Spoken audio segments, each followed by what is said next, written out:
မနှက်မိုးလင်းတော့လုပ်ငန်းခွင်ကိုဝင်အချိန်တန်တော့အိတ်တန်းကိုပြန်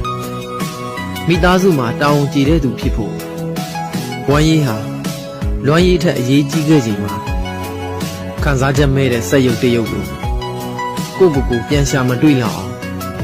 ငွေနဲ့လောကဓာတ်ကြားထဲမှာပျောက်ဆုံးနေခဲ့တယ်ကိုယ့်ရဲ့အစင်မပြေမှုတွေထက်ကိုတော့ကဖြစ်ရတဲ့အဝေးကအရက်ကိုပဲကောင်းတဲ့အချိန်ပေးဖဲ့တွေးရင်အချိန်တွေဟာဒီလိုပဲကုံဆုံးသွားခဲ့တယ်ကျင်းရော်ချင်းတွေဟာရောက်တဲ့အချိန်နဲ့စောပြီးကိုယ်စီရောက်လာခဲ့တယ်ထင်တယ်တခါတလေတော့လေလူဘဝဖြစ်တည်ခြင်းရဲ့အနက်အဓိပ္ပာယ်တွေကိုနှမျောစွာတွေးမိပါတယ်ဘလို့ပဲဖြစ်ပါပကုံးမော်ကဘဝပေးတောင်းကိုတော့ကိုတတ်နိုင်တဲ့ခြေလှမ်းတွေနဲ့